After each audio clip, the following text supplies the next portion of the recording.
nama saya Bernardino Reino. Di sini saya akan menjelaskan 15 teori komunikasi. Oke, teori komunikasi yang pertama di sini ada teori komunikasi Lasswell. Teori ini dikembangkan oleh Harold Lasswell dan model ini dirumuskan dalam bentuk kalimat yang terkenal yaitu who says what, in which channel, to whom with what effect. Model ini menekankan pentingnya memahami siapa yang mengirimkan pesan, isi pesan tersebut, media yang digunakan, audiens yang dituju, dan dampak dari pesan tersebut. Yang kedua, di sini ada teori komunikasi behaviorisme.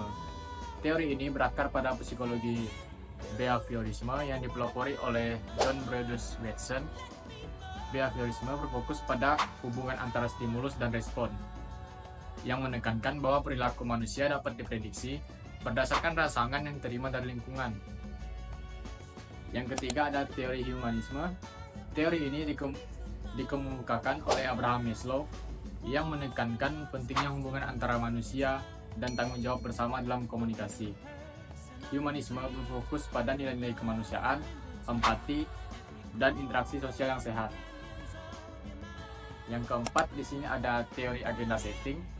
Teori ini dikembangkan oleh Maxwell McCombs dan Donald Shaw pada tahun 1972. Teori ini menjelaskan bagaimana media massa dapat memengaruhi perhatian publik terhadap isu tertentu. Jadi media tidak hanya memberitakan berita, tetapi juga menunjukkan isu mana yang dianggap penting oleh masyarakat. Yang kelima ada teori use and gratification. Teori ini dikemukakan oleh Katz Blumler dan Gurevitch pertama kali pada tahun 1974. Teori ini berfokus pada peran aktif pengguna media dalam memilih apa yang ingin mereka konsumsi berdasarkan kebutuhan dan kepuasan mereka. Berbeda dengan teori sebelumnya yang melihat audiens sebagai penerima pasif, teori ini menganggap audiens sebagai peserta aktif dalam proses komunikasi. Yang keenam di sini ada teori belajar sosial.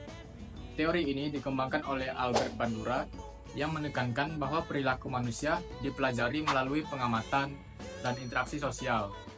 Bandura berargumen bahwa individu tidak hanya belajar dari pengalaman langsung, tetapi juga melalui pengamatan terhadap orang lain. Yang ketujuh, ada teori komunikasi informatif. Teori ini dikembangkan oleh Claude Shannon dan Warren Weaver pada tahun 1949. Mereka menggambarkan komunikasi sebagai proses pengiriman pesan dari pengirim ke penerima melalui saluran tertentu, dengan fokus pada pengurangan gangguan atau noise dalam komunikasi. Yang kedelapan ada teori spiral of silence. Teori ini dijelaskan oleh Elizabeth Noel Newman yang intinya orang cenderung tidak mengungkapkan pendapat mereka jika merasa pendapat tersebut tidak populer. Hal ini dapat membuat suara mayoritas lebih terdengar, sementara suara minoritas menjadi semakin tidak terdengar. Jadi, jika banyak orang yang tidak setuju dengan pendapat kita mungkin jadi memilih untuk diam. Yang kesembilan, ada teori interaksi simbolik. Teori ini dikembangkan oleh George Herbert Mead dan Herbert Blumer yang menjelaskan bahwa komunikasi adalah proses di mana kita menggunakan simbol seperti kata-kata, gerakan untuk berinteraksi dengan orang. Kita memberi makna pada simbol tersebut berdasarkan pengalaman kita. Jadi, komunikasi tidak hanya tentang apa yang dikatakan, tetapi juga bagaimana kita memahami makna dari apa yang dikatakan orang lain. Yang ke-10, di sini ada teori ketergantungan. Teori ini diajukan oleh Malvin DeFleur dan Sandra Bell-Rockets yang menjelaskan bahwa masyarakat sangat bergantung pada media untuk mendapatkan informasi. Ketergantungan ini bisa mempengaruhi cara kita memahami isu-isu penting dalam masyarakat. Jadi, apa yang disampaikan media dapat membentuk pendapat dan pandangan kita terhadap berbagai hal. Yang ke-11, di sini ada teori ekspektasi disconfirmation atau teori diskonfirmasi.